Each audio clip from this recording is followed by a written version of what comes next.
Game Click.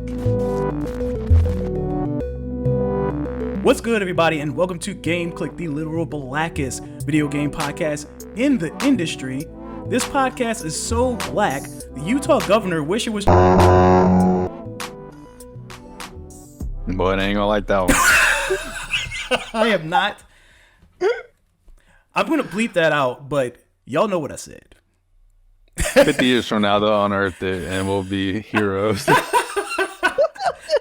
Our kids will be like, they were right. They were right. Spoke against the resistance, yeah. As always, I'm your boy, the Charm City Champ, and I'm joined here by the creator of esports and UMD's coach and head of the esports program, Sergio. Hey, everybody. Hey, Champ. Thanks for welcoming me back on the show. I'm very excited. I've been playing a lot of a particular game today that we get to talk about. So that a lot of people have been playing, which has been, I think a part of my enjoyment of it. So definitely excited to dive in. Yeah, matter of fact, let's dive into it. But first, we got how this operates. I got to tease what comes on later on in the show. We're talking about a hard game to begin with, but in the back half of the show, we're going to talk about whether hard games have taken over the industry. Are these games too damn hard? Do we need to consider the newbies? Do we need to consider the noobs, the youngins that are trying to get into the industry? Or do we need to get good? Stay tuned. But before that, let's talk about Silksong. It's here. Yeah, who would have thought? Who would have thought? I wrongly guessed that this game was going to be shown at Directs for what felt like 5 years now. I think everybody was, to be honest with you. And that's why it was so jarring to just have it just drop, right? Like to just, hey, we're here. Feels so anticlimactic. Yeah, with a $20 price tag. Crazy. Did you see, before we get into that, one of the devs of Hell Is Us? I did see that. Came out and he was kind of like... Yeah. And I get it, right? I definitely get it. I get how them, quote unquote, shadow dropping, right, if you will, this game like that can be very damaging. But I feel like if you just put out a game that's worth playing, people will gravitate towards it. You know what I mean? And there's definitely, don't get me wrong, people have monetary restraints, right? We have time restraints. We can't play. If we're not doing this full time, we can't afford to play every single game that comes out, right? So our time is already strained as it is. So I get his frustration, and I hope I do get to Hell Is Us. But if I have to choose between Silksong and Hell Is Us, in terms of which one goes in my backlog, Hell Is Us has to go in my backlog, right? So yeah, I'm gonna read the quote. I found the actual quote. The guy, what is his name? Does it say his freaking name in here? That's wild if it doesn't say his name. Oh, Jonathan Jacques. Oh, I should have not even attempted to say this. Jonathan, I didn't know it was French. Jonathan Jacques Belletate. Hey, man. That sounded beautiful. I think that was perfect. He said in an interview with Friends Per Second, they're a big gaming podcast, when you know you're that big, I think a shadow drop is a bit like WoW. As the GTA 6 of indies, to shadow drop something like this is a little callous. And I think that's the word that people are jumping on, right? Is like this is malicious, right? Yeah. And I think he knows the industry, right? And I think he understands that this game had to come out at a certain point. We just got unlucky, right? And that sucks. Yeah. I think callous, just that word, you could have used a better word, my brother, because that made it seem like you were very, very salty. Yeah. And I hope that not to be the case. But like I said, I do get the frustration of it, right? Like we worked hard. One thing that really put it into context for me was watching like some of those old game dev YouTube videos that like Sony Santa Monica was putting out, where they would make some of these big God of War games, right? And like so much time passes in these people's lives as they develop one game. So if I worked on Hell Is Us for a whole portion of my life, right, and I drop it and it's overlooked, of course I'm going to be frustrated. It's natural I'm going to be, outspoken and want to talk about that. So I just hope, he's not too upset. Like I said, hopefully he knows if you're listening to this show, it's in my backlog. I promise. I'm going to get to it. I promise. Yeah, I do sympathize. It does suck because this game does look like it took a while to make. This is I can't remember the price that it launched at. I'm pretty sure it's a $60 game. I'll look it up while you talk. Yeah, I think so. I'm pretty sure it's $60. But from the graphic fidelity and the way it looks and the polish of it, this does have a double A $50. Yeah, that's I think it's fair for what they're asking for. Reasonable. But I haven't played the full game.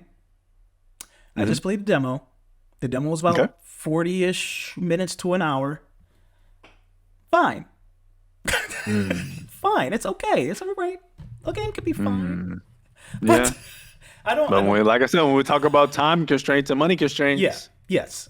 the $20 game or the $50 game, the Game Pass game or the $50 game, or is this on Game Pass too? And I mean, we're not talking about like Silksong is made by, I don't know, a team of 10, maybe 20-ish tops. I think it's actually like 3 That's what I'm devs, thinking. and they just, of course, have like they outsourced the work and have scaled up a little bit since Hollow Knight or something like that. Yeah. But that Team Cherry in and of itself is like 3 to 5 people. Yep. Right. Hell is Us is, I can't remember the names of the devs, but it's published by Nikon, which is a Rogue Factor is the Rogue Factor. Yeah, they're fairly new, but Nikon is they're like a consistent AA publisher. They've made recently RoboCop, the RoboCop game. Okay. Yeah, so they make that kind of area a game. Double A for sure. But like these guys weren't. They had a decent budget, is what I'm getting at. Like, For sure. so with that help, you chose to stay at that date when Silksong got announced. Like a lot of people did what they thought was the right thing to do and shifted right a little bit. Like baby steps. I will say, I do know one of the things that was deterring them was that Silksong was not a physical release yet, right? And so it's harder when you got those physical pre-orders. Oh, you're right. To cancel and shift the date, right? So that extra restraint, I guarantee you, it had to be a conversation, right? There had to be a conversation of, is it worth it? But the moment you do that with a physical release, you got to issue refunds, right, to a group of people. So I agree with you. I still think it may have been worth the conversation, like you said, but I feel like they had a little bit more restraint. So I didn't want to put that out there for people. But let's get back to the positive. Silksong is great. It's really great. Oh my God. Like Hollow Knight, first of all, I want to appreciate being able to play Silksong at launch with everybody because Yes. Oh my gosh. yeah, I missed out on the whole zeitgeist of Hollow Knight. I didn't play Hollow Knight until it was ported to the Switch. Nice. Okay. Yeah, so I was already out. Everybody kind of like knew, those that knew. So I wasn't figuring out with everybody, but to be playing this and like figuring out with everybody and seeing everybody on Twitter pissed off about Center's Road, and like it's cool. It's special, like that we yearn for community, right? People yearn for community, and I think I'm the same way with you. I still haven't even finished the original Hollow Knight, and this game has honestly inspired me to want to go back and play it again. But I've started that game like 3 times, and it just feels like a game where if I put it down, I've tried it on my PC. I think I've tried it on my PlayStation and on my Steam Deck now. And each time I've stopped it. And I really feel like it's a game that if I put down, I just can't get back to it, right? And so I was super excited. And I think I've even talked about it on the show before about how excited I was for this one to come out and just have a fresh start. And I also want to appreciate how much Team Cherry made it easy to do so, right? And I think that's one of the things that has made this game so successful so far is that, while I do feel like there's something that I missed in that aura, like you said, of the original Hollow Knight, I don't feel like that was necessary programming for me to still find enjoyment in this. And I think that's so special, and why the community that you're talking about has been able to become so big as it is right now. It's also insane to think that Silksong originally started as Hollow Knight DLC. Crazy. Yes. I keep forgetting that fact too, but that's crazy. Yeah. That's insane. It's so like I couldn't even imagine this just being 4 hours. This thing is, God, I should have had this pulled up before we started, but I'm pretty sure I'm like 25 hours in. Okay. I can check mine too. All right. I would imagine I'm around the same. But yeah, this is everything that I wanted. And it's mainly just more Hollow Knight. But that's all I wanted. This is more Hollow Knight with some quality of life improvements, which this definitely has in spades. Yeah, I really am enjoying it as somebody that, like I said, did not get to the first one. I think this past like 2 3 year journey of me like getting into Souls likes finally, playing more Metroidvanias, right, falling in love with Prince of Persia Mhm. and the Lost Crown, right, last year. Um, playing Shinobi recently, and falling in love with that game, like. It's just been such a beautiful year for people that love hard games and people that love Metroidvanias, or the last 2 years or so, I guess.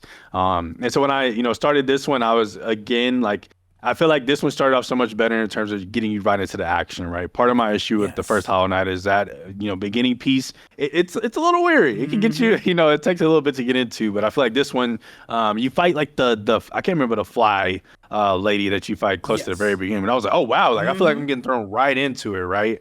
And getting into the action, and I feel powerful, but still limited in what I can do, and understanding that eventually I will be able to be more, which I think is so important in these games. And yeah, I'm absolutely loving it. I think about this game constantly, and I think that's one of the things I prefaced on the show also when it came to considerations when I think of a game of the year contender, right? Or even a game of all time. We were talking about Expedition 33, and Hmm. that when Expedition 33, when I was playing through that, I was thinking about that game all the time. I was at Hmm. work like, oh man, I can't wait to go practice with my build. I can't wait to hit this next story beat. I sit in my desk at Hollow Knight at work, and I'm like, man, I gotta get through this area, or I can't wait till I find like a new tool to beat this enemy, or this boss put me to bed last night. I can't wait to give it another 3 runs and went with the run back, right?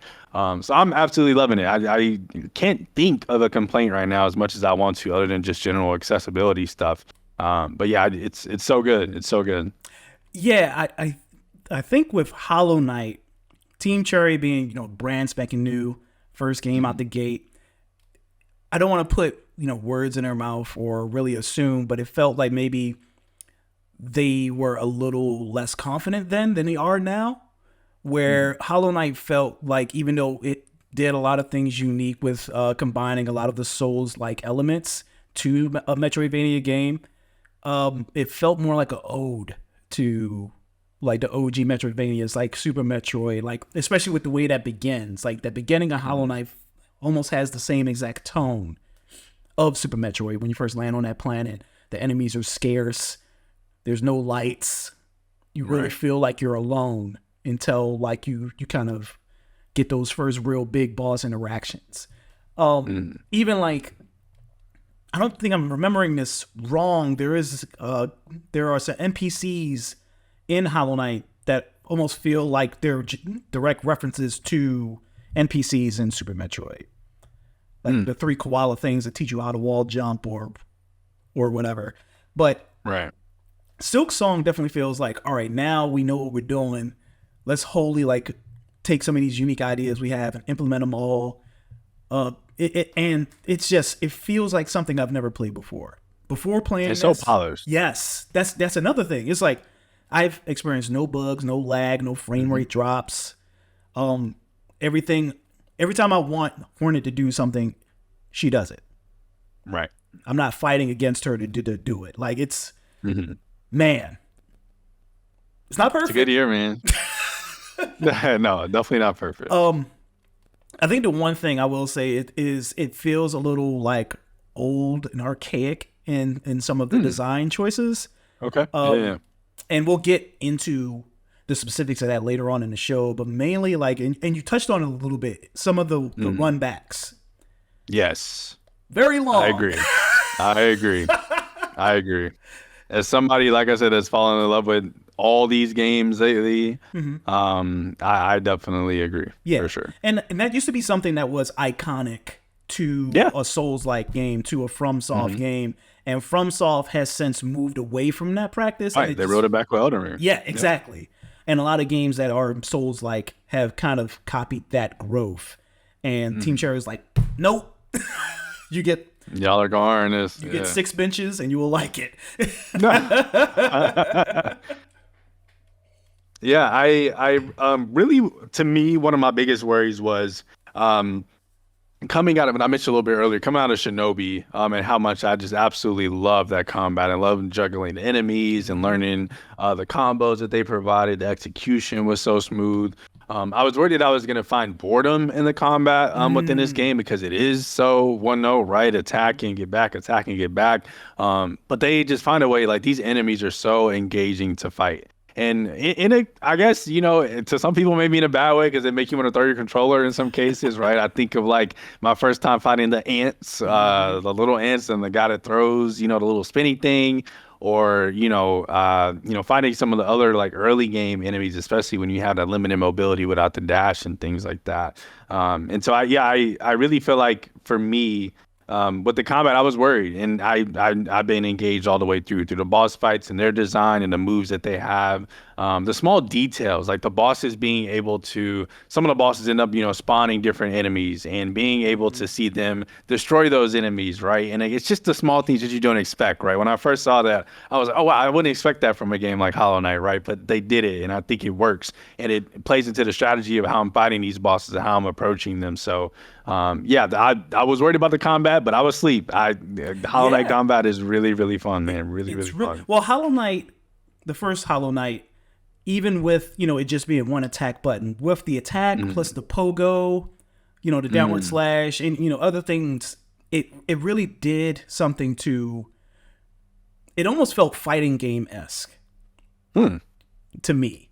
I can see that. I can Yeah. definitely see that with some of the fights, especially when they like trap you into the Hmm. spaces and like they can put you against the wall. Yeah, 100%. And with this, they kind of took that and they even evolved it even more with being able to choose custom crests that changes the Mm. build of Hornet and choosing, the different, I forget what they're called, but the The different tools. tools, right? That Yeah. customizes how, the different abilities she has. And you can, yeah, there's a lot of room for growth Hmm. and room to like perfect your build in this game. Something that I definitely did not expect. I didn't expect that either. And just seeing that's one of the things that's been so cool about the community aspect of the game to me. And also, and I'll save that for later because I Hmm. think that's another piece of what I want to talk about difficulty wise, right? Is they give you a lot of tools here. It is up to you to use them, right? Hmm. I guess that's literally and figuratively because they are called tools. But within the game itself, there was a few bosses that I remember fighting and being like, gosh, like I'm having a lot of trouble, and I'm dying, and I'm like, I have a full toolkit on my up and down ability, and I'm not using them at all, and I started using those and just started spamming them. Honestly, did wasn't even using them Yeah. strategically, and ended up beating the boss like 3 runs later, and it's like they're giving it to you, right? And I not to say the game is not difficult because man, this game is. Hmm. Whoa, this game is tough for me, right? Yes. But I'm enjoying it because of the tools that they're giving me to do so. So it's been really really fun for me. My go-to is the thumbtacks. I don't know what they're actually called, but you I just just picked those up, so I I love haven't them. gotten to try them yet. I haven't gotten to try them yet. I've been meaning to put them on. Yep. But the trap that you get at the beginning Hmm. has been, I love that trap, man. Yep. Love, love, love it. Absolutely. That's been my go-to so far. Yep. Anything you throw on the floor and you just run away and you let the boss just Yep. kill itself. Every time the boss can Perfect. fly, I'm like, fuck. Perfect for me. Yep. I was surprised. I don't know if you saw this in one of the bosses, they even give you like a summon. Like you can Yes. cast. Yes. I was like, yo, I said, this game got it. And that's what This game got it, bro. oh, I'm glad you brought that up. This game feels like it has like a sort of Breath of the Wild kind of inspiration in it, and by that I mean with Breath of the Wild, there's not one clear direction you got to go, and there's not one clear order in which you have to do things.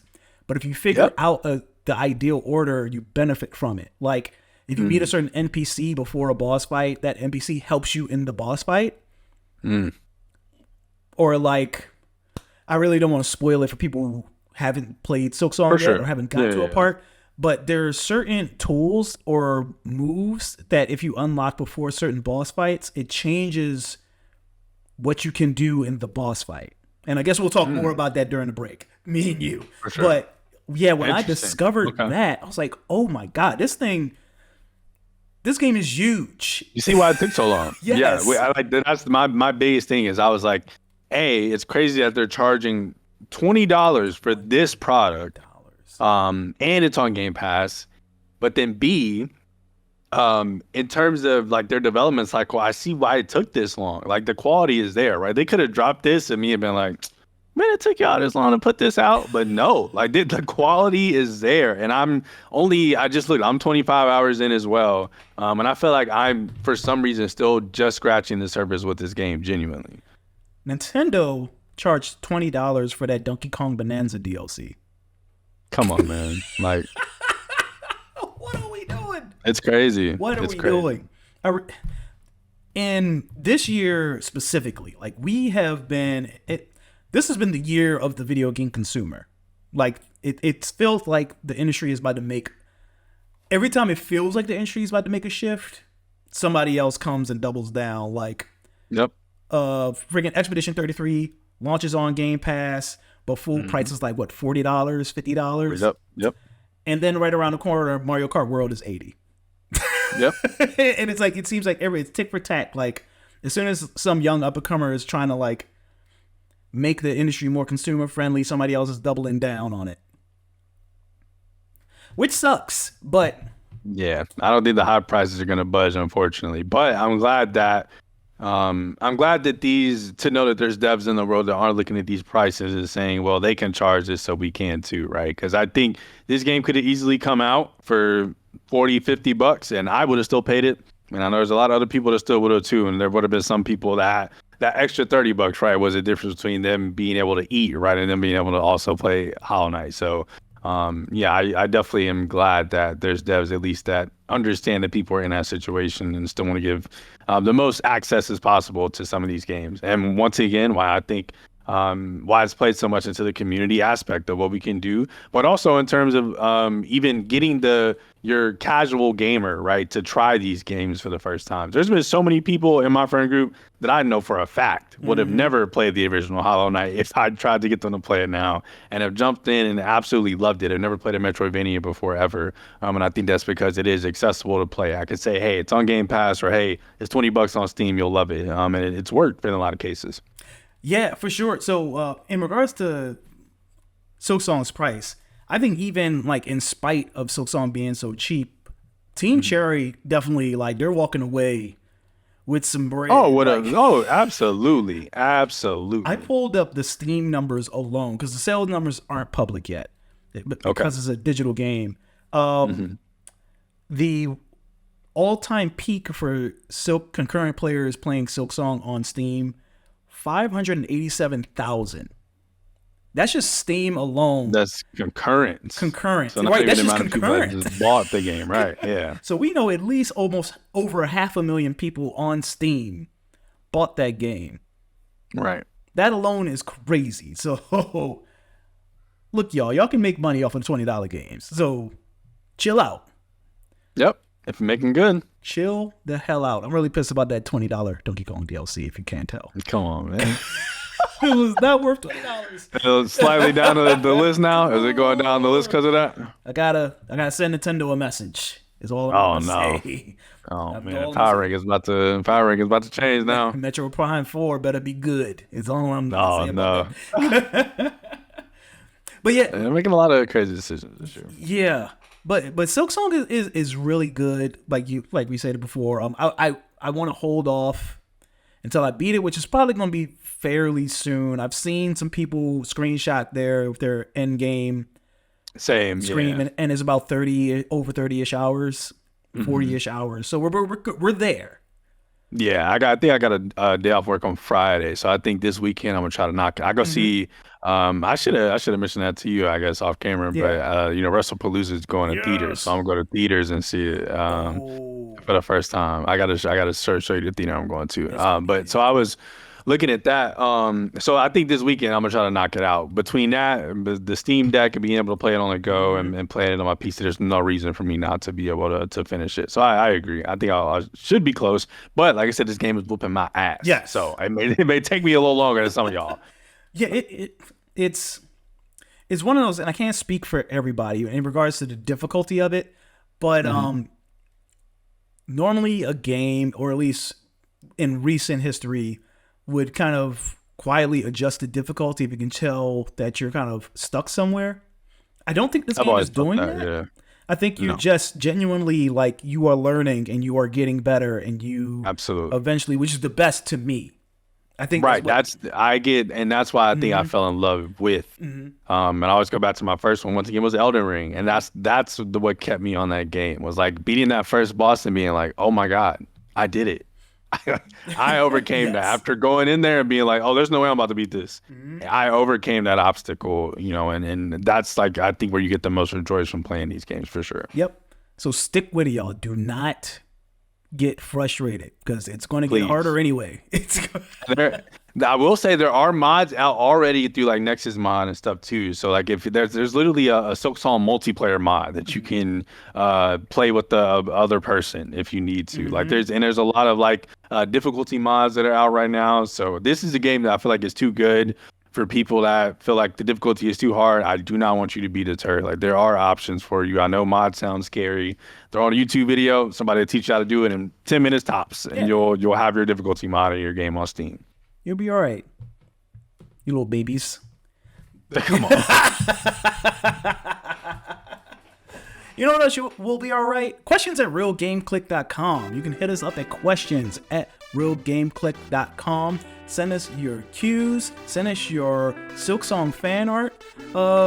You could cry into your little computer and then hit send, and then we'll get that, and then we'll suffer together in Silksong solidarity at questions at realgameclick.com.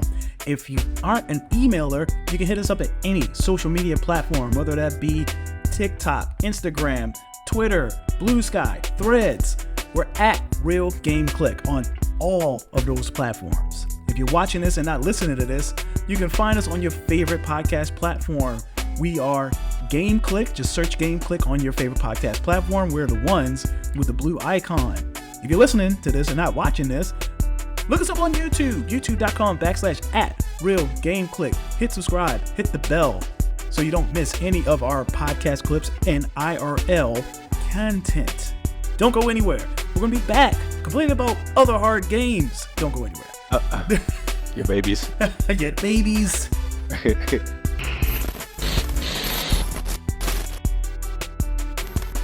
All right, y'all, welcome back. So right into Silksong, such a good segue. We started out with Silksong, and we need to have this serious conversation. Are games now super hard? Are they too hard? Or do the general populace need to get good? And what made this conversation spark off was the Silksong reviews came out. And I'm always checking out the Metacritic. The Metacritic is like, that's what we hear. It's like a Rotten Tomatoes. Yes. Yeah, it's like on Rotten Tomatoes. It's how you kind of like gauge the census, gauge the waters when everybody's feeling. Everybody's super positive. One person gave this a 3 out of 5 stars, which Metacritic aggregates to like a 60.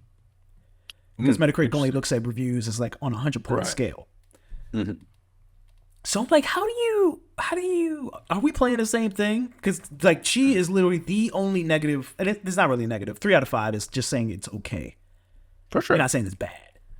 Mm-hmm. Ashley Schofield from VGC, which is a very credible website. Yeah. And she's a credible reviewer too. She's reviewed a lot of games herself. For sure. Matter of fact, let me look into.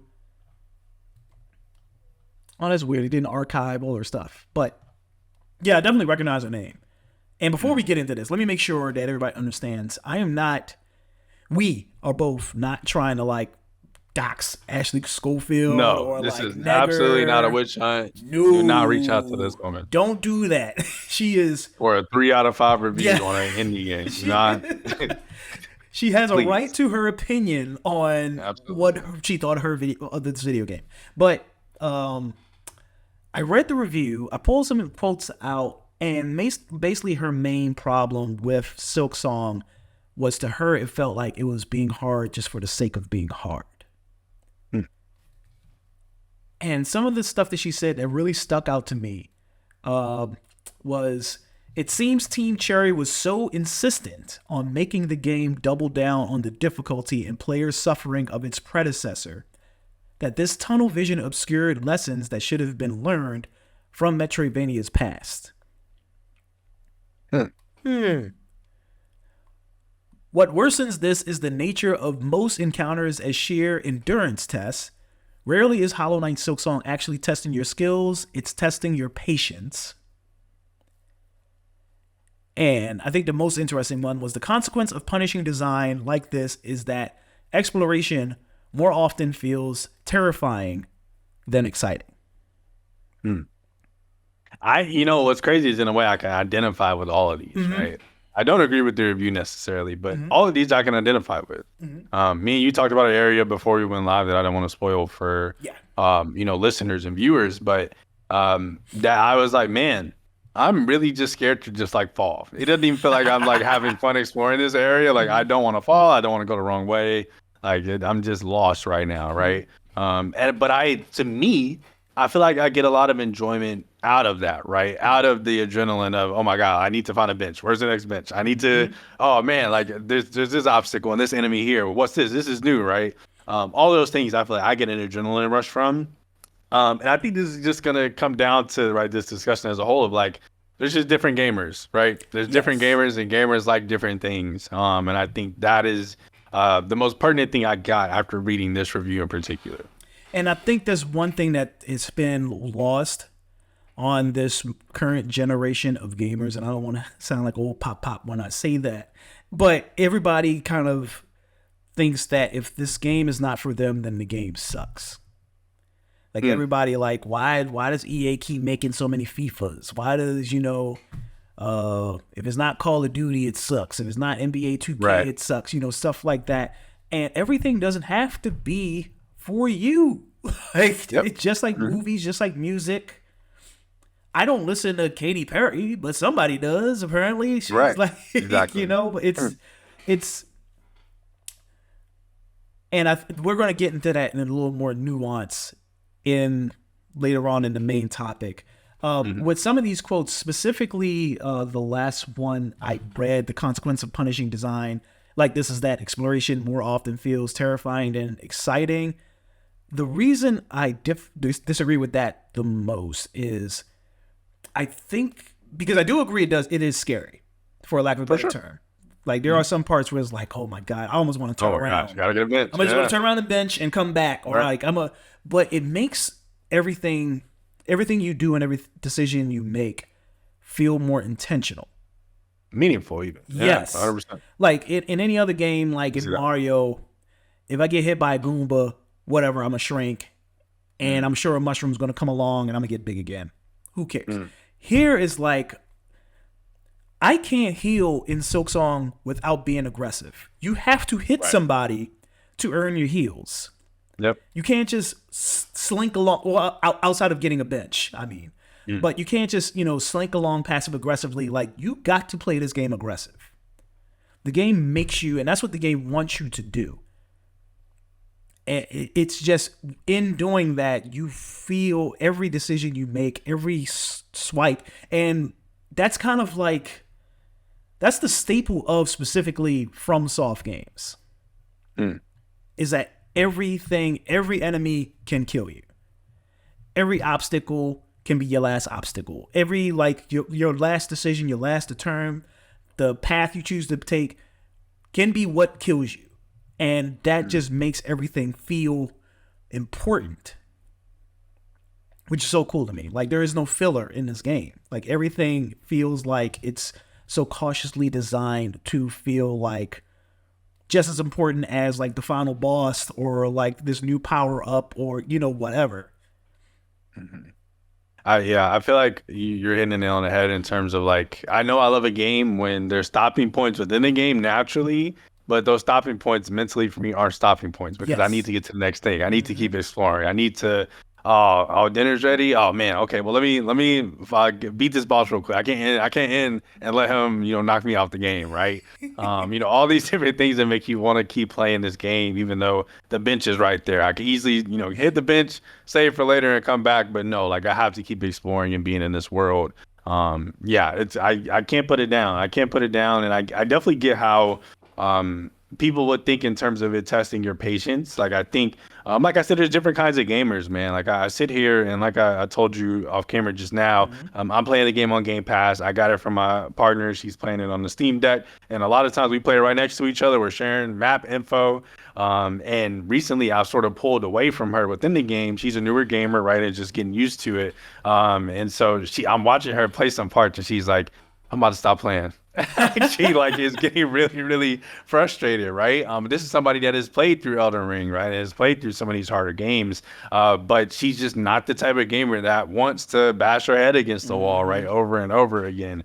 She would rather play a Fields of Mystery, right, and have her endless fun that way, right? And I think, like you said, a lot of people misconstruing that every game has to be for you, but every game doesn't have to be for everybody as well, right? People can have their niches that they like and can stick to, and people can prefer when they want to be challenged, right? And I think that's what makes games so cool is that we have games like this one, right? But then we also have our Astrobots of the world, right? That you can go to that aren't as difficult, or they can be if you want them to be. And I think if there was any downfall of Silksong, sure, I would say that maybe that is, they could have put more options to make the game easier for people. I think the only thing that I would find like cheap, or I think you used the phrase earlier, hard for the sake of being hard, is I will agree that the taking 2 masks away for some of these attacks kind of feels like they just put that in there just to put it in there. Not just like, bosses too. It's like some regular enemies. Yeah. And I feel like that is the only thing where I'm like, all right, dog, like, come on, man. Like, and my thing is the game still would have been tough. Like this game still would have been tough without that. So I don't know why they added that. That part I can agree with, but I'm kind of with you on the exploration. While I do get it scary, it works for me. And I can acknowledge that even though that works for me and I enjoy that feeling might not be for every gamer that's playing this game right now. Another interesting part, I didn't put that quote in our rundown, but she specifically, there's like a full paragraph in the review dedicated to this one bench in Silksong. And I think we can talk about it because it's I may have just gotten this bench last night. Okay. I hope this is the worst one, the same one. It's a spoiler, sort of, but it doesn't, I don't think it's going to ruin the moment because us talking about it doesn't tell you what bench does this. But if you sit down... And it's not going to even give you the full scope of what it is you have to do to get... Yes. No. So there's a bench in Silksong that if you sit on it, the second you sit on it, it triggers a trap. And a branch just comes out of nowhere and smacks you.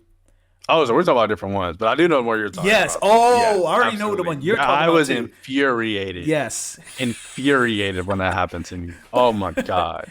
To me, it just felt like it makes you, well, it made me, I can't speak for everybody, but knowing going into this that Team Cherry is such a small team, it really just feels like it's an inside joke. Like, they put that in there. I giggle. They got me. I was mad. Exactly. Yeah. I giggle. I giggle, but I was so heated. Oh my son of God. A bitch. Yeah, I was so mad. Oh. It reminded me of the part in Last of Us 2 when you get to the workbench and then all of a sudden the man comes behind you and tries to choke you out. Oh, I do remember that. Wow, but that was scary though. That was scary. That wasn't really a joke. This felt like a joke. Yeah, I get what you mean though, for sure. But yeah, it's like you said, this games aren't for everybody. What I do want to talk about is, are games in general getting too hard?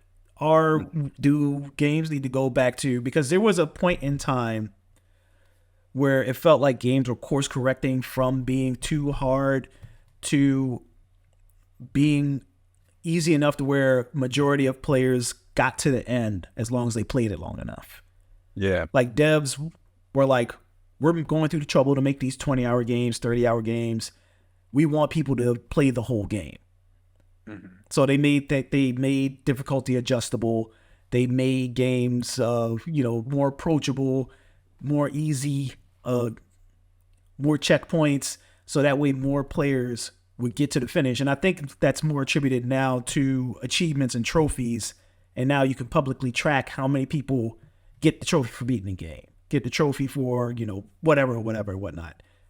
But we're getting away with that because of the inspiration of games like Dark Souls, Elden Ring, Demon Souls, Lies of P, things like that. Do we need to get back to that? I think for me, I don't think we need to get away from games being hard. I think, one of the games that you mentioned, right, that I would say is not in the same ilk as like the Dark Souls games is Lies of P, right? Like having a full-blown difficulty setting in a Souls, like just the fact that alone erupted the Souls fan base to say like, whoa. How dare you? How dare you put a difficulty slider in a Souls like, right? And how much of an uproar that caused within that community in particular, I think stands to what the change needs to be, right? If we're going to continue to make these games hard, if you want to, and I say this for the success of these games as well, right? Because at the end of the day, you need more audience to really continue to consume these games, to keep pushing them, right? To keep coming out with them.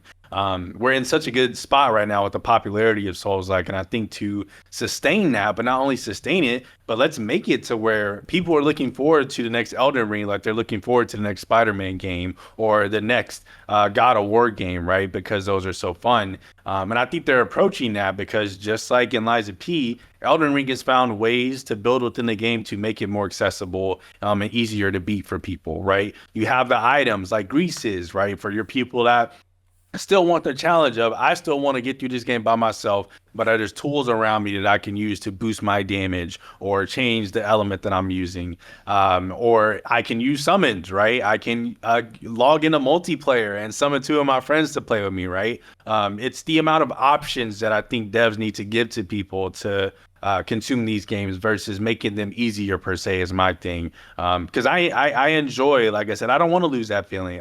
Some of the best feelings in games for me in the past 2 years have been beating my head against the wall against the boss, and finally overcoming it and seeing other people have that same struggle, and seeing how other people overcame it, right? So I don't think we need to lose that, but I think we need to find ways to get more players on board with it and provide them more options to get through these games per se, in my opinion. So for me specifically, I'm a little bit on the fence, even though I err on, one side a little more than the other. There's something about the feeling of beating a game that wasn't easy to beat. Like, man, it's like a feeling. Yeah, man. it's like a feeling. It's like an exclusive club. It's like, man, like I am one of the few people that beat Elden Ring, especially when you look at the achievement and you can see that like only 1.2% of people who played it beat it. Did you beat Erdtree as well? Yeah, no. Oh, man. So with Erdtree is not even that. I bought Erdtree. I pre-ordered. I didn't mean to do you like that. Exposed. You can summon me if you need to. We'll get it done. We'll get it done. So I didn't even start Shadow of Erdtree because I didn't know. Oh my goodness! I didn't know that you need to beat Radon and Moog. Moog, yeah. So I beat Radon. I made it through the whole game, and I never even seen Moog. That's what's crazy about them. I'm not gonna get to Elden Ring standard, but that's what's crazy about that game. Insane. So so I'm like, oh man, I do not feel like trying to find this asshole just to start the DLC. Understand. So I never got around to it. But yeah, like I said, it's something cool about being in the exclusive club, but there's also, I'm one of those people that the way somebody else is playing their game does not diminish how I'm playing the game. If that same, you know what I'm saying? I agree. So like, if you want to play your game on easy, do you? That has nothing to do with me. Nothing to do. You use summons. Cool. Exactly. Like, mods, whatever. I don't care. Right. You know what I'm saying? Like, you enjoy the game. You paid whatever amount of money for the game. The game is yours to do with what you wish. Do it. Multiplayer games a little bit different. I'm a judge. Don't cheat. Yeah. Yeah. Don't cheat. No. Multiplayer games a little different, but yeah, single player games, like, enjoy your experience. Like, I enjoy what I get more out of than critiquing people on how people play their game is being able to interact with people because they play the game, because they finished the game, because they played it how they wanted to. And I think that's more worth it. That's when it's going to keep a thriving games industry, right? Not gatekeeping people from finishing a game that they're really enjoying. So we can't talk about where we're going without talking about where we've been. Games are hard now. games are hard when they first when home consoles first became a thing. Games were extremely hard, and a lot of people don't understand why the hell were games hard back then. And it's actually a pretty simple answer: is that devs didn't know what the hell they were doing back then, and they were still figuring out game design as a thought, a concept, an industry was still very new. Yeah. So, and how do you do quality assurance in a new industry? Exactly. Who do you hire? How does anybody know what a good game looks like? Right. But a lot of devs that made games for home consoles, they looked at arcade games, like arcade cabinets, for inspiration. And arcade cabinets were hard by design to get your money. Exactly. Yeah. So that obviously didn't translate. There was no point in the live system in home console games outside of just being hard for the sake of being hard, like we said earlier. But some of those hard ass games are some of the best memories of mine back in the NES, the Sega Genesis, the Super NES era. One being, and it's going to be, sometimes I bring this up and it feels like it's a fever dream because nobody knows what the hell I'm talking about. But no, I know I'm not going to. No, you can't say it to me. It's a game called Yo-Noid. Do you know what the Noid is? I do know what the Noid is, unfortunately. Right. Unfortunately, I do know what that is. So Yo-Noid, let me see. Ooh, is there a trailer? There's no way that the Noid, I'm thinking they made a game based off of that. Oh, this is not a trailer. This is just somebody talking about it. But yes, so there was a popular trend in development of the NES where, because the NES was region locked, which means that there was a specific NES, what was called the Famicom in Japan, and they got special Japanese games, and then the NES here got special American games. Okay. Some Japanese games had IP that meant nothing to Americans, and vice versa. So in order to bring those here, they would take an American IP, and just kind of slap the skin on these games and bring them over. Interesting. Okay. Yeah, that's why America and Japan have two different Super Mario Bros. 2s. Okay, I do remember that. Yeah. So there was one game called Kamen no Ninja Hamamuro Maru. I'm over 2.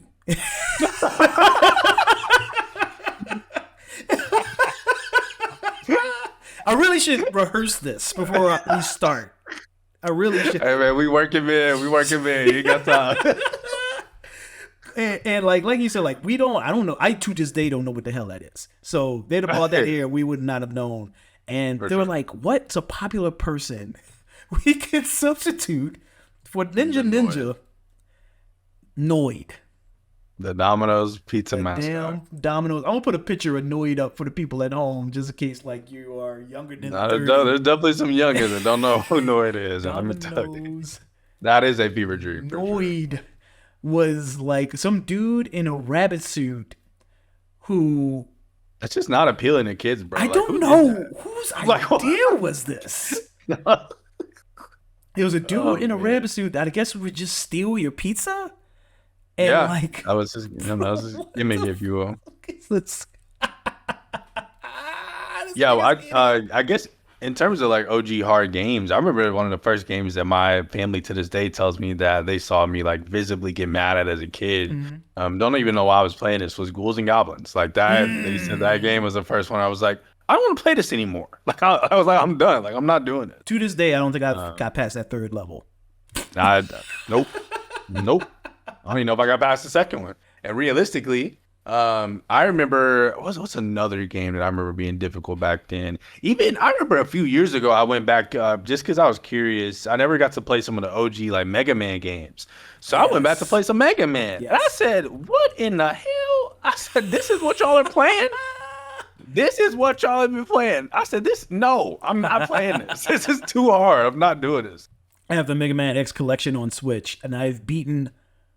It has 6 games. I've beaten 1. That's amazing. But and you know what it is too though, is I think not only was it, like you said, the game development was still new. So not Mm-hmm. only are the games hard, the mechanics weren't good enough back then to warrant me to face this difficulty, right? Mm-hmm. Like I'm doing movements, and I'm like, this doesn't feel smooth. Meanwhile, I'm playing Silksong, and like the way I turn left and right is so smooth, and the Exactly. animation she does, I'm like, there's just different quality of life things. We're very spoiled right now. I'll say that we're spoiled with what we get for sure. And you bring up a good point of like games like using games controls to make the game harder or to invoke a Yes. feeling. So I was talking to Candy. Matter of fact, on the episode, I think the last episode, we were talking about tank controls in like Okay. specifically in like Resident Evil games and games of that ilk, and how they were used specifically so you can't control fast. So if you're in a sticky situation where something's coming to get you, those tank controls raised the tension because it would be harder to avoid things, even though it Right. essentially made the game a little less fun. Annoying. Yeah. For sure. But For sure. but yeah, like they would literally design games to fight against you just to create a certain like situation. Glad we're in a better time. Glad But I think it's also interesting how audiences change too, right? Like how audiences also growing what it is that they want. Because I don't know if like I would say during like quarantine, like if you would have put out, actually maybe you could have put out Elden Ring and it would have thrived, right? But it really felt like it was post that we really took off on this wave of like game difficulty, right? And Yes. people, at least mainstream people, really being like, oh, I rock with this. Like, yeah, like I want to play these games more, right? And so yeah, it's really crazy how game audiences also change over time. And I don't know if anybody could have anticipated this, right? I think that's why games are so cool. Is in 10 years it'll be a different way, right? Maybe we're back in the live service bucket and we go back to multiplayer games or something, right? Like who knows? Who knows? Yeah, yeah, it's interesting because Dark Souls originally came out on the PS3. I think you're correct. Yeah, like 2010, 2011. And that was around the time where we were in that sweet spot where games aren't hard, at least like traditionally, Right. like the 100%. average Yeah. game. People, the devs want you to see the game to conclusion. Like, I think what comes to mind is like the Uncharted series, like that ilk of PlayStation games. We that start getting people to the cinematic era. Yes, like these are movies. We want you to see the whole movie. Like, and that's not me saying that to insult them. Like, No, not because at there are a all. lot of people that talked about PlayStation exclusive games and like, oh, they're just interactive movies. Blah, blah, blah. And a lot of people that prefer those games. That's or what I those want. types of games, right? Yeah. I like those. Right, 100%. But Yeah, 100%. but yeah, in that sense, they want you to see the beginning, the middle, and the end. So they customize the difficulty of those games so you can get through them. And Dark Souls at a time was like bucking the system. Like, no, we want to go back to the days where not everybody's seen the end of the game. Not everybody's seen the end of the first level. Like, and There's levels. Crazy. I was when I was super young, and I don't blame you. Ghouls and Goblins. You Back bought it? then, I couldn't have done it. Nope. Yeah, I could not have done it. There's just no way. I had no concept of money at the time, so I don't know how much money my mom wasted on certain games that I could not play. I couldn't decide. couldn't beat them. I'm sorry. Fair. Sorry, mom. That's how they got the replay value out of you, though. Yeah. I guess never mind. You didn't go back and replay. There was another one. I'm gonna have to Google it because I don't know what it was called, but it was based on the Muppets. Oh, like a difficult. Why would you? Yes. Why would you make a Muppet game hard? You know nobody but kids are playing it. I was gonna ask, thought you make a Muppet game in general, but yeah, that was. Bring back the Muppet Show. Bring back. We want a Muppet game. If we What kind of Muppet game could they make in 2025 that would sell well? if we can have Garfield Kart, if we can have Garfield Kart 2. How's Garfield Kart 2 doing? Oh, I don't know. Oh, okay. I'm gonna look it up on Steam. Yeah, look at real those quick. concurrent numbers. Yeah, look at those concurrents too. Oh, also they stiffed me on the code too. They say those bastards. Hey, if you're watching this, He really tried to put y'all over too. I really did. I really did. I was going. I really was like He really were begging the giving a chat. promo of the century. begging the chat to play Garfield Kart. Microids, you assholes. You No, never sent me the code. That's why there's only 5 people playing the game right now. See? Oh my, that is see? 5 Oh, people. you know what? It's a Tuesday night. It's a It Tuesday is. night. It's a We're work recording night. this. Yeah, You never know. It's doing a people got 45% obligation. today. We'll check this weekend. We'll check the weekend though. Fake news. It's competing with skate. You don't know. Yeah. Oh, that's true too. Yeah. Muppet Adventure Chaos at the Carnival. I'm gonna send a wiki to you. I don't think that's gonna do anything. But that game was hard. Y'all put it in the comments if you want me to do streams where I'm going back and beating those really hard. I would do it. I don't own it, so I would have to like. I'm about to say, yeah, some of these games you got to get creative with how we. You gotta. Hey, look, we got to do crimes together, y'all. It's okay. We're gonna do crimes together. Let's do crimes. Can't be talking about like that on a black show. That's what they want. Just blue collar crimes. That's what they think we talk about on these shows when they see a black podcast. That's right. Hey, that's right. That's what they think we're spreading to the world. All you people that aren't cool. People we got to do crimes together. Well, that's why I told the first joke is to scare all the not cool people away. So now it's just cool people. That's fair. All the cool people are here. We're going to do some crimes. In theory. In theory. Hypothetically. Like Robin Hood crimes. But this game looks terrible. It's bad. Yeah. It was so bad. But I was locked in. I was locked in. Look, there's plenty of bad games that I love. We gotta talk about that on the show one day. The worst games that we love, like a 10 out of 10. Because I got some names, boy. I got some names. Matter of fact, yeah, I'm gonna put that down. We gotta do that. Yeah, I got some names for sure. We can't talk about hard games without talking about Souls-like specifically. And that's another conversation that's, happening in the community is are we fatigued? Are we getting fatigued with Souls-likes? FromSoft made buku money from the Dark Souls series, from Elden Ring, from Sekiro, and people want that money. And it is not, people have not been shy with their attempts to copy FromSoft's success. I got a list here of games that have came out or will come out this year alone that can qualify as Souls-likes. Wu-Chang Fallen Feathers, The First Berserker Kazan, Hollow Knight Silksong, Elden Ring Night Rain, Hell is Us, Blades of Fire, AI Limit, Mandragora. I think I nailed that. 1 and 2. 1 and 2. Lies of P. 1 and 3, sir. 1 and 3. Lies of P Overture DLC, The Relic First Guardian, Ballad of Antara, and Where Winds Meet. 12 Souls-like games. This year alone. That's crazy. I guess my first question for you is like, where do you think the chatter started? What game do you think it was that made people start to go, we're doing too much with these? What is the first? I think the problem is, and this is specifically me, is I think the definition of what a Souls-like is so dialed in that it's hard to make a Souls-like without being formulaic. Exactly. Like there are some that escape that. The one in mind comes to me. The one that comes to mind is Another Craft's Treasure. That's a good example. Very adventurous with the art style and the main character and leaning into comedy. Yep. And it's so good, but it still nailed that, Souls-like combat and the tension and, the decision making, things like that.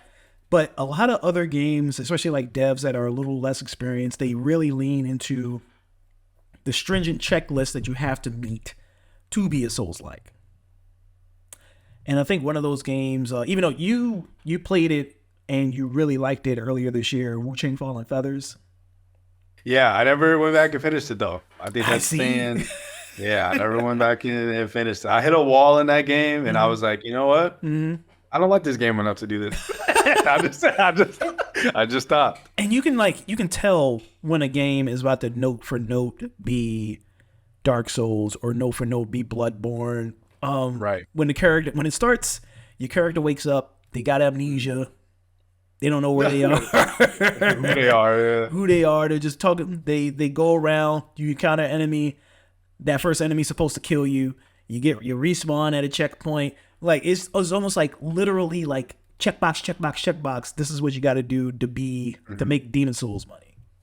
Right. And I feel like, unfortunately, right, the more games that come out and do that, the less patience I have for it, right? So now the more critical I'm looking of you in these games. And mind you, a lot of Souls-likes, another thing with Souls-likes, they usually take you a while to really get into the meat of it, right? So it doesn't spell well for these Souls-likes that are coming out. Even if I am a fan of the genre and want to try all of them, now I'm having to put less and less time into them, right? Because I have less patience from ones that aren't grabbing my attention because there are so many of these experiences that I can go elsewhere for, right? If I don't like Silksong, oh, well, I can go play the Last P DLC. Or if I don't like that, I can go back and play, Elden Ring. If I don't like that and I want something a little more classic, I can go back and play any of the old Souls games, or a Bloodborne, And so I think, that the amount of them that are coming out, I think are doing themselves a favor in terms of our critical eye of them for sure. There's a lot of argument going around of like, because I think we should talk about that before we get too deep into this conversation of what a Souls-like is. There's a lot of people out there, like when you call something a Souls-like, everybody's like, it's not a Souls-like. When people were talking about Wukong. Oh, Black Myth. Yeah, Black Myth Wukong, and how that has Souls-like elements. If you call that thing a Souls-like, people threw a fit. For sure, yeah. Even though I did notice that. It definitely clearly there were a lot of things in it. It has a framework. Yeah, it had the framework. It did some things, that were kind of more like of a stylist action game. But outside of that, it definitely had a lot of those like tropes. I mean, you were going boss to boss. Like, come on, man. Come on. Yeah. Come on. So let's talk about the features that define the Souls-like genre. And I think the first one, I got some here, and I'm down to delete and add as this conversation moves forward. It's got to be hard, right? I think by nature, a Souls-like has to be a difficult game. I can't think of one that's not. Outside of Lies of P. Yes, but I was beginning to say, but that's still inherently, if you play it on normal difficulty, it is a difficult game. So yes. So it has to be hard. The enemies have to respawn when you save at a checkpoint. This is stable. Yep. Refillable health source that you trigger yourself with a button press. Because the reason why I worded it this way, because I was thinking in most games, you pick up the health instantly heals you. Outside of like, I don't know, maybe like a Call of Duty where you trigger the health or, something like that. But I think the fact that the health is refillable, normally when you save at a checkpoint, and you have to consciously trigger that with a button press. That's a good one, yep. Standard enemies pose a legitimate threat. Absolutely. No Goombas. Anything can kill you. If anything, the dogs. Yes. In every game, as long as the dogs. Goddamn dogs. Or birds in this one. Oh Jesus. my God, the man! crows. Don't get me started on them birds, dog. Do not get me started on these birds. I put in quotes here, and I'm okay with like getting rid of this, is walkbacks, because we talked about this earlier, how that was a staple. It kind of went away. Silksong is bringing it back.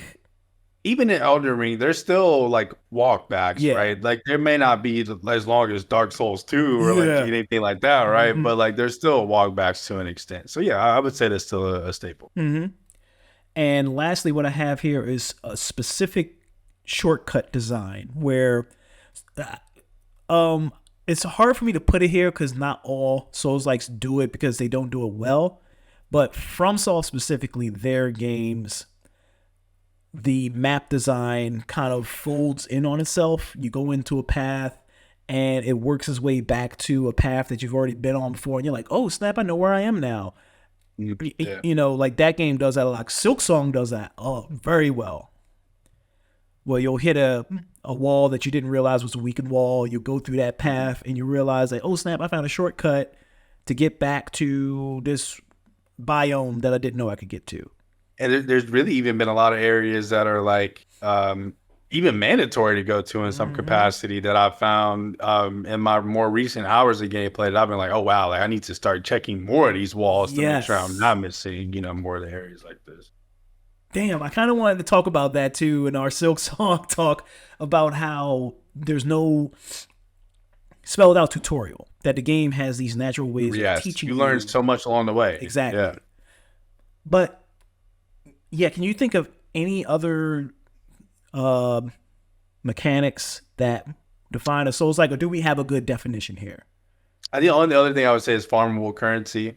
Yeah, I feel like even in this game you have your rosaries, which I love collecting. I think there's another thing I didn't mention before that I think they did a really good job on in Silksong is like I love farming rosaries. I hate losing them, but man, I love seeing those rosaries fall and seeing that number go up. Love seeing the numbers go up. Love collecting them. Yep, rosaries, souls. Yeah, for sure. I can't believe I missed that one. That's a good point. But yeah, I think we have a good definition of what a Souls-like is. Also, I think it's important for us, especially because I want to avoid trolls in the comments that are going to point out something that it's clear that we have a firm understanding of. But there are Souls-likes and there are Soulsborne games. And Soulsborne games just define games made by FromSoft, whereas Souls-like is a game not made by FromSoft that are trying to be like FromSoft. So relax, nerds. That's the only other thing I can think of that we may be able to add is something about the boss fights. I just don't know how we would frame it, right? But I feel like there's a presentation to a Souls boss, right? Or a Souls-like boss that isn't there. In terms of like the big health bar, right? The multiple phases, even if you want to say. So I don't know how we would, qualitatively, I guess, define that, but I do think there's some language involving boss fights. I think emphasis on boss fights or boss presentation. Boss fights. I'll figure out how to make this a social media post or IG post, and y'all let us know whether we're right or wrong. But yeah, with that being said, what a Souls-like is the industry being taken over by Souls-likes? Does the industry need to course correct and chill on the Souls-likes, or what's going on? What's your opinion on that? I think we're hitting a stride we always hit within games, right? Where something is really successful, i.e. Elden Ring, right? And people saw that and said, oh man, they're loving that. Let's go do one of those. You know what I mean? Where now you're having even, developers of other, FromSoft is of course in another country, but developers in the US, you have developers now in Korea, with Liza P, Chinese devs now that are jumping on board. Like everybody's making Souls-likes now because of the success, widespread success, I think, of Elden Ring. I think for me, like I said, I think it's just it's formulaic, right? We said the same thing with shooters a few years ago, where it's like, oh man, everybody's putting out one of these generic looking, shooters that you're just supposed to jump on board and play with your friends, right? And for a while that was the thing and what everybody wanted until we didn't want it anymore. And so I think we're just hitting that same stride with Souls games. I think especially when you start to see more of these, we're also able to visibly pay attention to more games than we were back in the day, just in terms of the state of plays and the the Nintendo Directs and things like that, right? Or the Xbox showcases where we see more of these games. So eventually some of these games start to look samey. When you put on a Wu Chong and I see the first Berserker later on, I'm like, man, all of y'all are doing this, because I'm watching more of these showcases and paying attention to what's coming out more just in general. So and I think all of us are, right? That's just the world we live in now. And so I don't know if it's more so there's just a lot. I think there is a lot being put out right now this year, but I think a lot of it also is just the fact that we're finally starting to hit the point where people are like, okay, let's calm down a little bit. And then the last thing I will say is that if everybody had the same amount of sauce as FromSoft does in their Souls games, I don't think we would be complaining as much. I think it's when you put out these generic or just underdeveloped ones that people come out with and aren't good, that people start to be like, well, what's the point, right? But I think if we're putting out all the quality, which is impossible, of an Elden Ring, who's going to complain about all these Souls games coming out that are really, really good. You know, I think it's just the quality of them we have to have a discussion about. Yeah, we live in an industry, we're working in an industry rather, where it's heavily reliant on trends. Yes, Even absolutely. back in the before times with Mario. Mario came out, and then everybody thought that a good video game was a platformer. Like you threw a stick and you took hit over. 10 platformers on NES or Super Nintendo or Sega Genesis. Earthworm Jim. Earthworm Jim, Jesus Christ. That's another one of those bad games that I really loved. But I love 10 out of 10. I'm damn, telling you, we got to do it. We 10 got out to of do 10. this. We got to do that episode, man.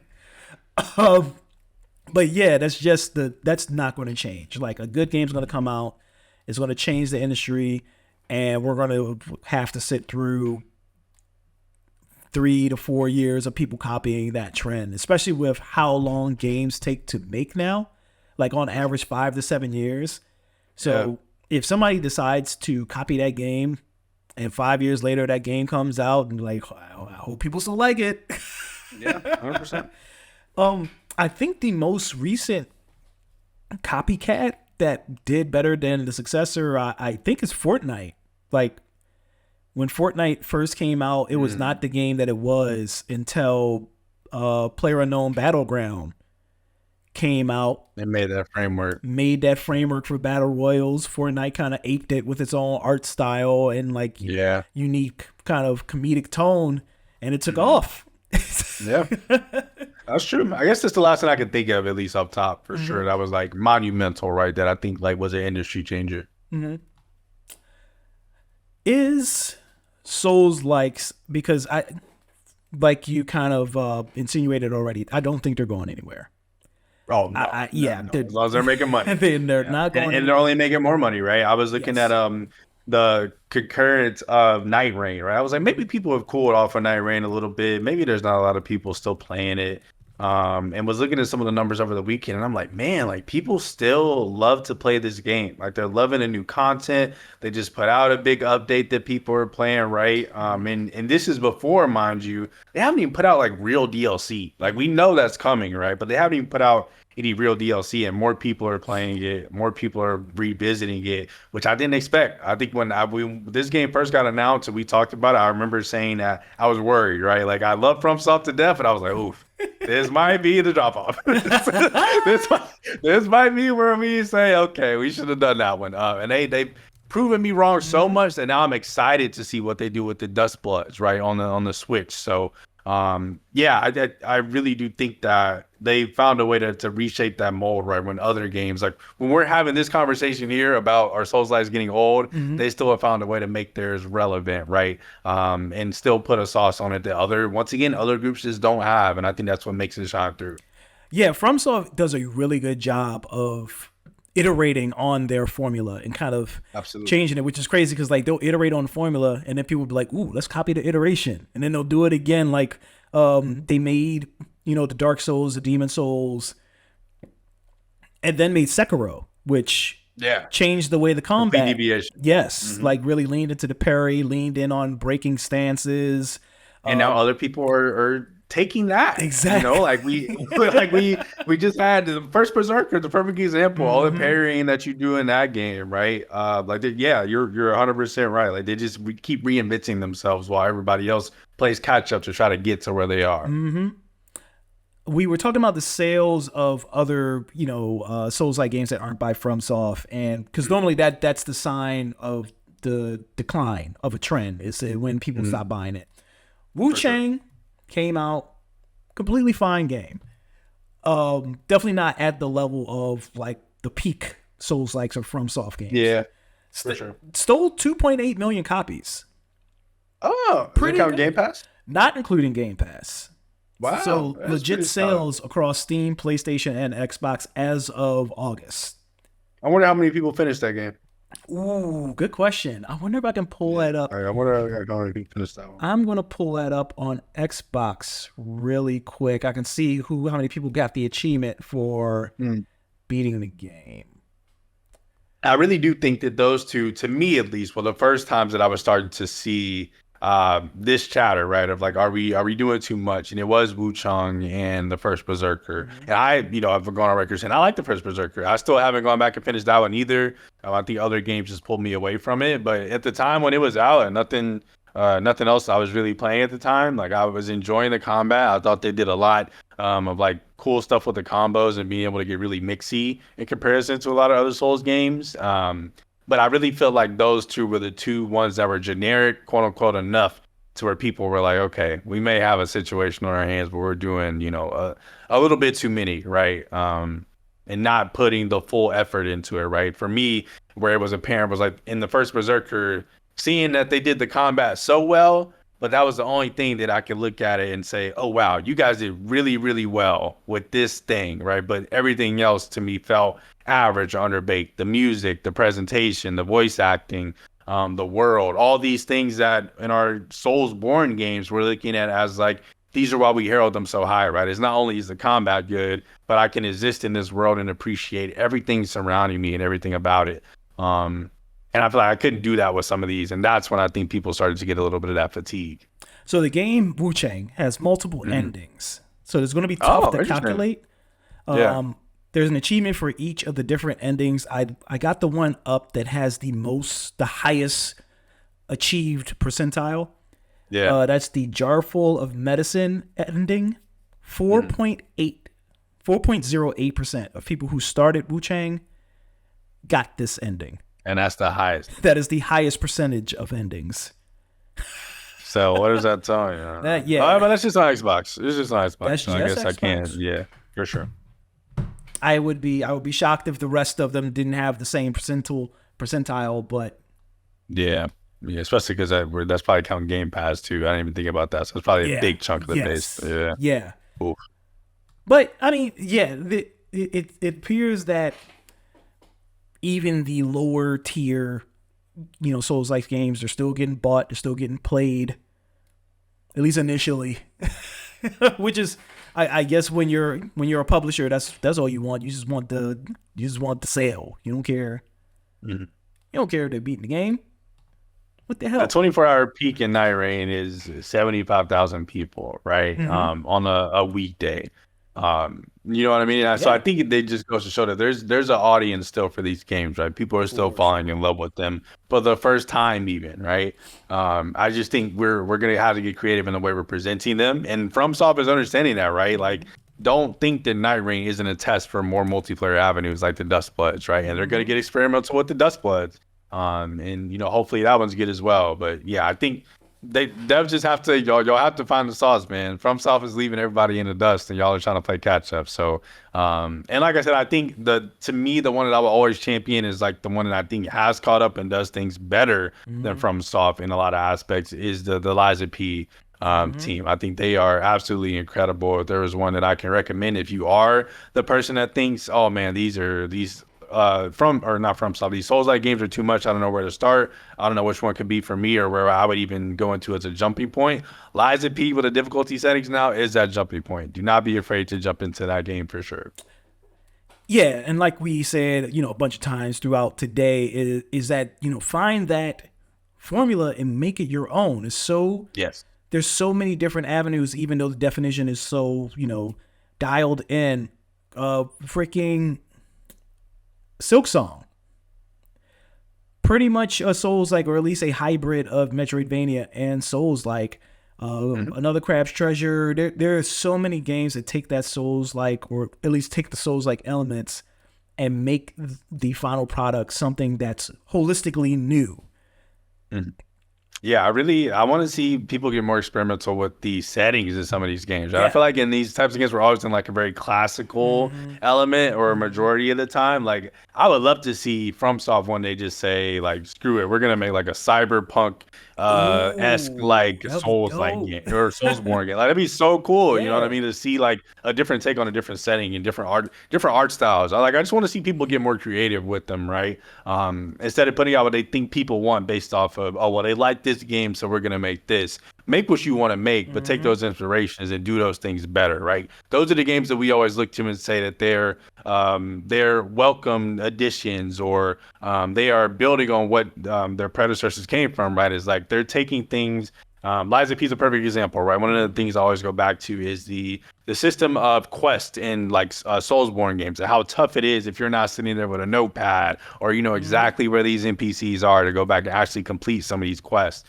In Lies of P, where they show you when you're at a lost grace, or I can't remember what it's called in the game, or in Lies of P specifically, but you're able to see when you have a quest and where you need to go to like redeem that quest or do the next step in it. And that's so cool that people get to experience those stories, those themes that they put in that game. It don't have to really reach for it, right? Or, you know, make it hard on themselves to do so. And I wish more games did that, right? Is take those inspirations and build those things and make it better. And if you don't do that, that's when I think, like I said, you become forgettable, right? And we start to have conversations like these. Yeah. We definitely, there's way more with it. It doesn't have to be in a high fantasy setting. It doesn't have to be in feudal Japan. The combat doesn't just have to be with, you know, swords. True, that's true too. We could definitely get mixed with different, you know, weapons and stuff. I didn't think about that. So very curious to see where this goes from here. Like I said, it's not going anywhere. This is the Souls. Make too much money right now. Souls era. We are at the beginning of it. I think the only way this momentum flops is if the first step is going to be if the Dust Bloods is trash. Yes, that's going to be number one. If that's trash, that will be the first step, I think, in the downfall. Number two will be if whatever predecessor FromSoft has to Elden Ring is also not good. That will be the downfall of, I think, that, you know, subsection of gaming.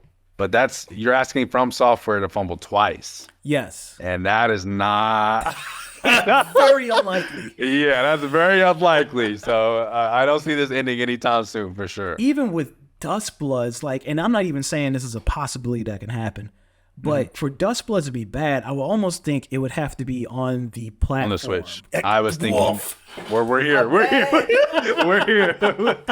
I was thinking the same thing. I was like, it will be the limitations of, I think, the Switch that whole deck. And that's why I was so worried. When I first saw it said Switch exclusive, I don't know about that one, right? Yeah, I 100% agree with you. But, I mean, they just showed off Resident Evil Requiem, and it looked good. Fine, yeah.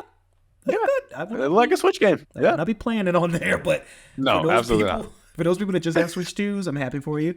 I'm happy. Absolutely. It looks like it's going to be competent. But yeah, I think you're right. This is the first sign of the downfall of Souls-likes would have to be From Software's first bomb. And I mean like bomb. Yeah, for sure. Yeah, I think people, because none of these other games, right, we're already talking about the fact that people are disregarding some of these as a whole. So these bombing doesn't do anything against the genre, right? Eventually, if every single one of these is just trash, then we may have a discussion. But as long as we're having our 7.5s and 8s that are getting put out, and our few ones that we're like, okay, we don't acknowledge those. And if From Software hits us with that 10 out of 10 every now and then, we're good. Exactly. But I think the moment FromSoft has a bomb, people are going to start to be like, see, I told y'all those games are trash. Why y'all play those? And move on to the next thing. So 100%. Let us know in the comments what y'all think. Where is the direction of Souls-like games? Are y'all tired of Souls-like games? Let us know in the comments, or let us know on social media, whether that be Twitter, whether that be Threads, Blue Sky, Instagram, TikTok, Etsy. Let us know what you... Let us know what you think.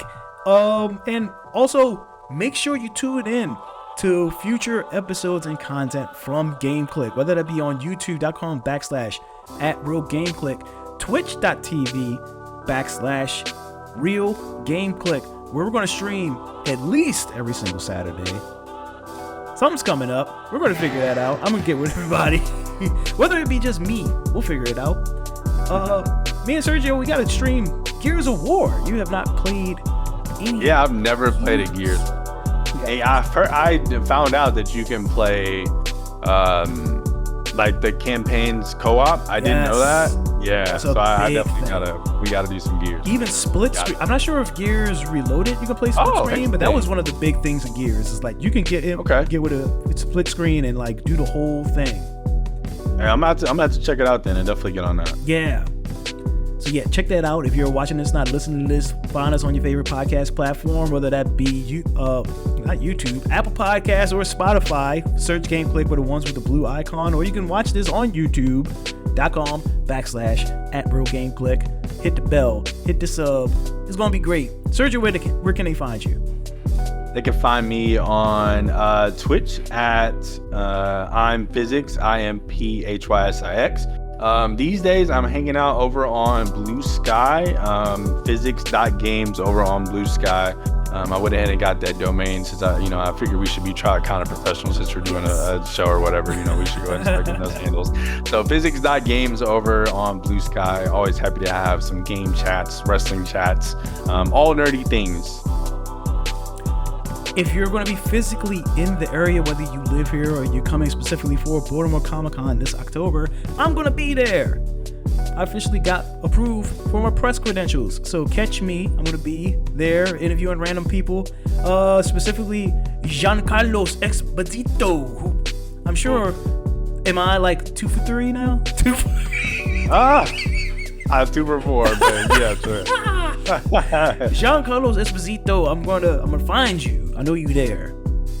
We're gonna talk about stuff. I gotta make it gaming related. I gotta find out whether he did anything other than Far Cry 6. So we'll figure that out. But yeah, come through, say hi, say what's up. Let's talk about Souls-like games then. Yes, absolutely. Other than that, y'all, we'll catch y'all next time, specifically with this topic of the show. Make sure to get good, be good, and stay good. We're out.